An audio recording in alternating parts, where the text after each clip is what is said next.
அமெரிக்காவில் வசித்து வரும் வெனிசுலா, கியூபா உள்ளிட்ட நாடுகளைச் சேர்ந்த சுமார் 5,32,000 பேருக்கு அளிக்கப்பட்டிருந்த சட்ட பாதுகாப்பை ரத்து செய்து வெளியேற்ற ட்ரம்ப் நிர்வாகம் முடிவு செய்துள்ளது.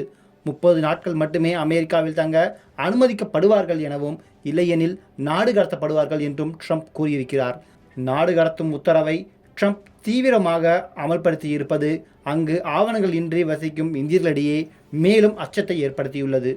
அமெரிக்க அதிபராக டொனால்ட் ட்ரம்ப் பதவியேற்றதிலிருந்தே பல்வேறு அதிரடி நடவடிக்கைகளை எடுத்து வருகிறார். குறிப்பாக அமெரிக்காவில் சட்டவிரோதமாக குடியேறியவர்களை நாடு கடத்துவேன் என அறிவித்த ட்ரம்ப் அதற்கான நடவடிக்கையில் ஈடுபட்டுள்ளார்.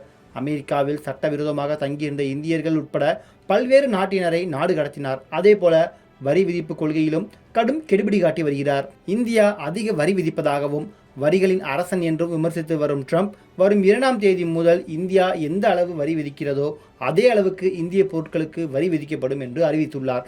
அது மட்டுமின்றி சீனா உள்ளிட்ட நாடுகளுக்கும் அதிக வரியை விதித்து வருகிறார். இப்படியாக ட்ரம்ப் மேற்கொண்டு வரும் நடவடிக்கைகளால் சர்வதேச அளவில் வர்த்தக போர் ஏற்படும் அபாயம் உள்ளது. இதற்கிடையே அமெரிக்காவில் தங்கியுள்ள சட்டப்பூர்வ அனுமதி அளிக்கப்பட்டிருந்தவர்களில் லட்சக்கணக்கானவர்களிடம் அனுமதியை ரத்து செய்து ட்ரம்ப் அதிர வைத்து வருகிறார்.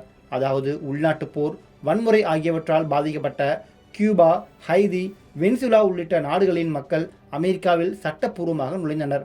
இவர்களுக்கு மனிதாபிமான அடிப்படையில் முன்னாள் அதிபர் ஜோ பைடன் நிர்வாகம் 2002ஆம் ஆண்டு CNHV என்ற திட்டத்தை கொண்டு வந்தது. இதன்படி 4 நாடுகளைச் சேர்ந்த மக்கள் அமெரிக்காவில் 2 ஆண்டுகள் சட்ட அனுமதியுடன் தங்கிக் கொள்ள முடியும்.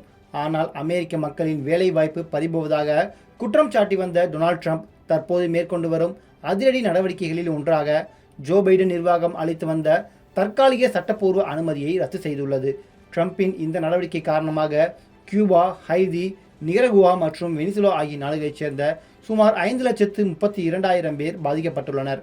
ஏப்ரல் 24ஆம் தேதிக்கு பிறகு இவர்களுக்கான சட்டப்பூர்வ அனுமதி போய்விடும். அதற்குள் தாமாக வெளியேறாவிட்டால் நாடு கடத்தப்படுவார்கள் எனவும் ட்ரம்ப் நிர்வாகம் எச்சரித்திருக்கிறது. இதற்கிடையே அமெரிக்காவில் 4.8 மில்லியன் இந்தியர்கள் குடியேறியிருக்கலாம் என்று ஆய்வு சொல்கிறது. அங்கு வசிக்கும் பல இந்தியர்களும் H1B விசா, கிரீன் கார்டு அல்லது குடியுரிமை பெற்று வசித்து வருகிறார்கள்.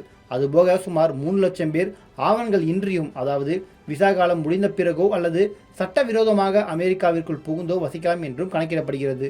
ட்ரம்ப் நிர்வாகம் நாடு கடத்தும் கொள்கையை தீவிரமாக கையில் எடுத்திருப்பதால் அங்கு வசிக்கும் இந்தியர்கள் பலருக்கும் அச்சம் ஏற்பட்டுள்ளது. குறிப்பாக சட்டப்பூர்வ அந்தஸ்து இல்லாமல் வசிக்கும் இந்தியர்களுக்கு இந்த அச்சம் அதிகரித்துள்ளது. 2025ஆம் ஆண்டு ஜனவரி முதல் சுமார் 388 இந்தியர்களை அமெரிக்கா நாடு கடத்தியுள்ளது.